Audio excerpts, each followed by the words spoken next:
A few meters of copper wire and a stick of steel buried in the yard. To most people, it is the round prong on the end of every plug in the house. To an electrical engineer, it is the difference between an appliance and a loaded weapon. Here is the part that sounds like a lie. The ground does not absorb electricity. It creates a path. When that path disappears, every safety device in the home keeps working while the protection quietly dies. That prong gets pushed into a wall socket thousands of times over the life of a household. The round prong, the longer one, the metal clip on the side. It has a name, and almost nobody knows what it is. The earth connection. It is the only thing standing between a household and electrocution when something fails inside an appliance. Not the fuse, not the circuit breaker. A wire that ends in the physical ground beneath the house.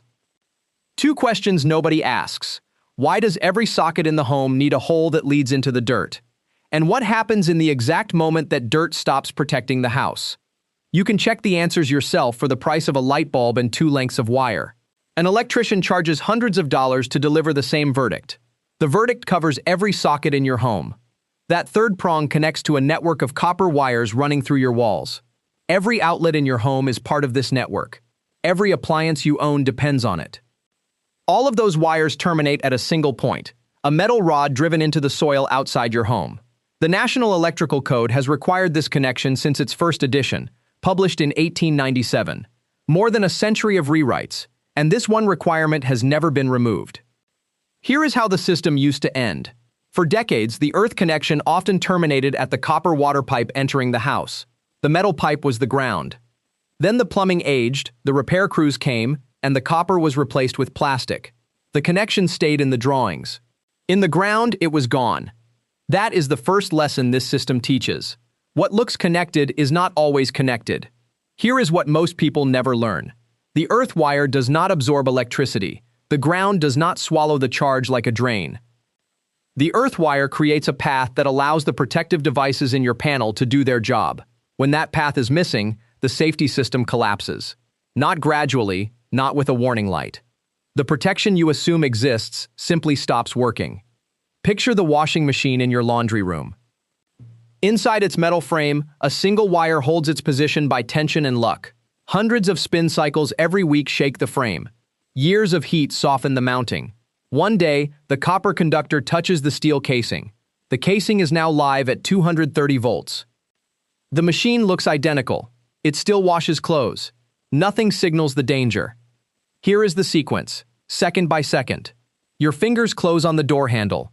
The voltage searches for the fastest exit. Your body is skin, muscle, and salty fluid, all of them conductors. The concrete floor under your feet completes the path to the ground. You have just become the ground connection. The current does not need to be large to do damage. 5 milliamps passing through the human body can cause severe damage. A typical kettle draws 10,000 milliamps. The gap between what kills and what your appliances use is 2,000 times. Here is the part that seems backwards. The breaker does not care about this current. Through your body, the flow is a trickle compared to the breaker's rating. The breaker only reacts to a flood. Your body cannot make a flood. It can only fail quietly. 230 volts does not need to flow through your heart to be lethal. It only needs to cross your chest on its way to the floor. The machine keeps running. The motor does not care. The panel stays silent. The earth wire exists for this exact moment. It offers the current a better path than your body. Copper conducts electricity thousands of times more efficiently than human tissue. When that copper path is connected, the fault current takes it without hesitation. The surge is massive, far larger than anything your body would ever carry, far larger than the breaker can ignore. The breaker sees the spike and trips. The trip takes somewhere between 1 and 3/100ths of a second. The supply dies. The washing machine goes silent. The danger is gone before your hand even reaches the door handle. Here is the twist, and it changes how you see the entire system. The earth wire does not absorb electricity. It uses the fault current to activate the protection device. The surge is the signal. Think of it as an emergency exit. The fire does not disappear into the exit. The exit routes the fire to where it can be seen and stopped. The earth wire routes the fault current to the one device that can kill the supply. Without the earth connection, the same fault turns the machine into a trap. The casing stays live, and the breaker never trips because the current has no dedicated path to follow. The fault waits for a body to complete the circuit. Your body becomes that path. The difference between those two outcomes is a single wire and a metal rod buried in the ground. A fatal shock versus a harmless click. That is the entire system. The neutral wire runs back to the transformer on the pole outside your house. It carries the current that powers your appliances. It is also connected to the ground at your panel. Here is the question nobody asks. If the neutral is already grounded, why cannot it do the same job as the earth wire? The neutral is a working conductor. It carries current all the time. Every load in your house flows through it. The earth wire carries current only during a fault. They serve completely different purposes. Here is the difference made physical. The neutral is the highway the electricity travels on every single day. Traffic is constant. The earth wire is the emergency exit that exists for exactly one scenario: the fire. It stays silent for the other 99.9% of its life. The neutral cannot save you. It is not a safety net. It is a return path. If the casing goes live and your hand touches it, the current flows through you, across your chest, into the floor. The neutral is not part of that journey. It cannot see the fault. It cannot interrupt it. A working wire cannot also be a safety wire, because the safety wire must be silent, unused, and ready. The moment a conductor carries current all the time, it is busy being a highway, not watching for fires. That is why the earth path is built separate. One wire, one job. One dedicated path, used once, maybe never, waiting for the single second when it matters. And that dedicated path ends somewhere specific. 8 feet down, in the soil under your yard. Go outside and find it. The rod is at the base of your house wall, near the meter box, or beside the point where the utility line enters. It has been sitting there since the day your house was wired. Stand over it for a second. Look at this. 8 feet of copper-clad steel, driven into the earth until only 6 inches remain above the soil. The green-gray crust on the metal is patina, the same film that forms on old copper pipes. The clamp that grips the wire is the entire connection between your safety system and the planet. Here is why it is two metals fused into one. Pure copper would bend and pull loose under decades of frost heave and ground movement. The steel core gives it stiffness. The copper skin gives it conductivity. Two metals, one job, no moving parts. Here is what that piece of metal actually is. It is the physical anchor of the entire safety system. Every earth wire in your walls terminates here. Every fault current that ever saves your life will end its journey at this rod. But the rod alone is not enough. The soil around it decides whether the protection works. Here is the part you cannot see, and it is the most important part of the whole system. In many installations, the rod sits inside a pit 3 meters deep. Layers of salt, charcoal, and sand surround the copper. These materials lower the soil resistance dramatically. Why does that matter? Because the lower the resistance, the faster the fault current flows. The faster it flows, the quicker the breaker trips. A rod in dry sandy soil can have resistance high enough to slow the trip. The earth pit solves that problem by creating a conductive zone around the electrode. The accepted threshold for a residential connection is below 25 ohms. Critical installations aim for below 5. Here is what the numbers mean. 25 ohms is the width of the road. A wet, salty, charcoal-rich pit is a 4-lane highway for fault current. A dry, sandy hole is a dirt track. The electricity always takes the better road. Make the earth road better than the body road, and the current chooses correctly every time. But here is the problem.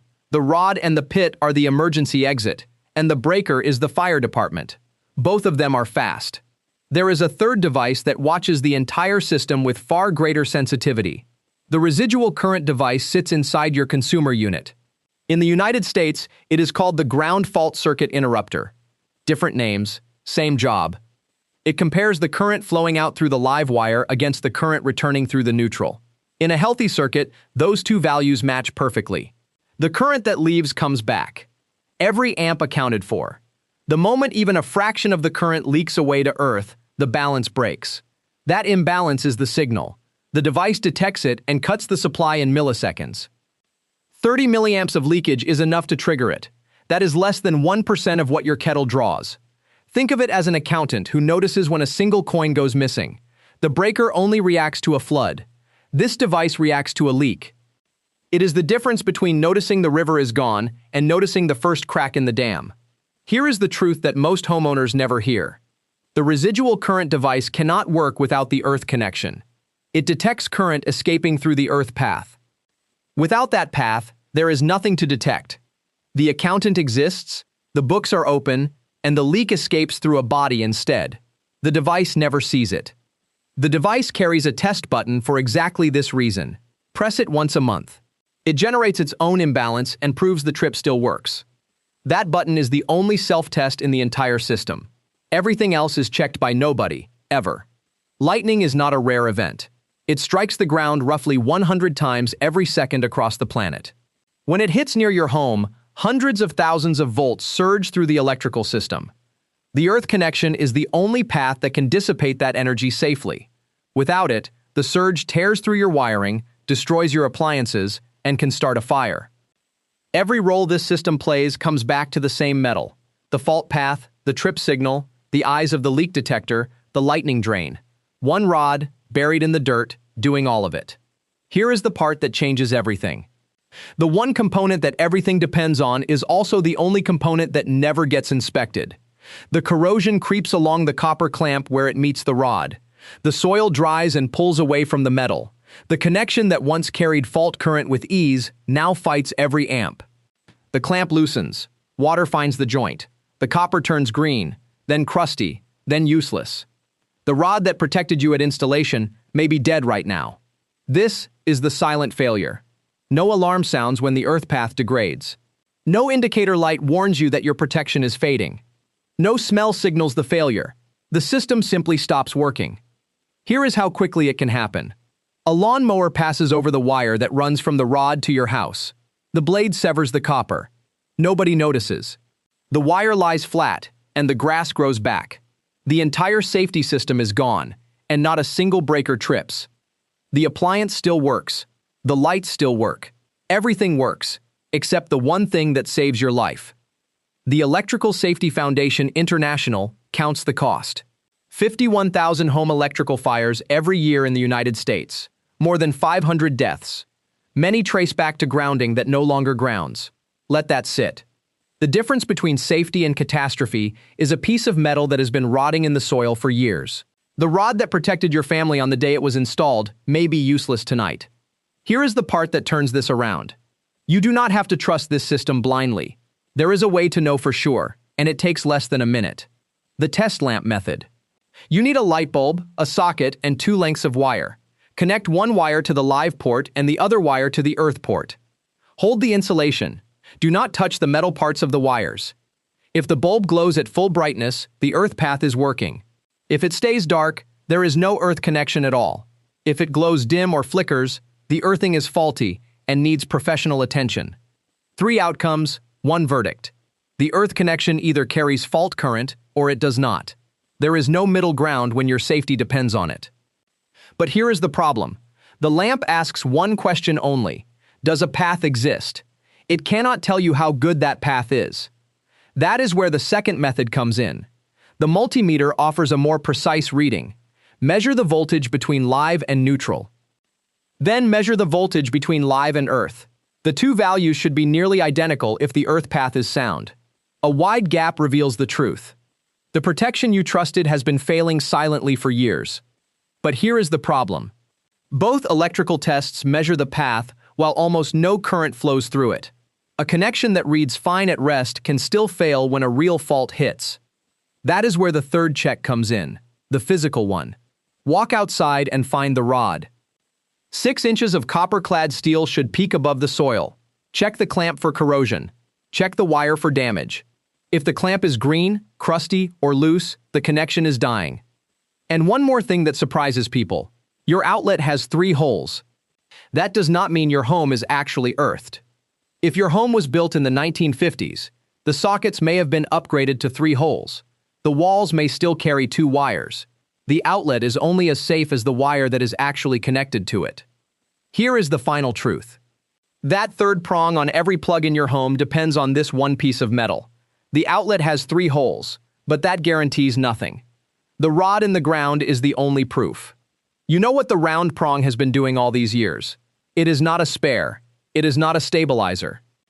It is the trigger that wakes the breaker, the eyes of the leak detector, and the drain for lightning. You can check your own home in the next 10 minutes with a light bulb and 2 wires. You can walk to the rod and read the clamp, the way a mechanic reads a brake pad. The system either carries fault current or it does not. You do not have to wonder anymore. You will never look at a wall socket the same way again. The difference between safety and electrocution is 8 feet of steel buried in the dirt. That is the whole secret.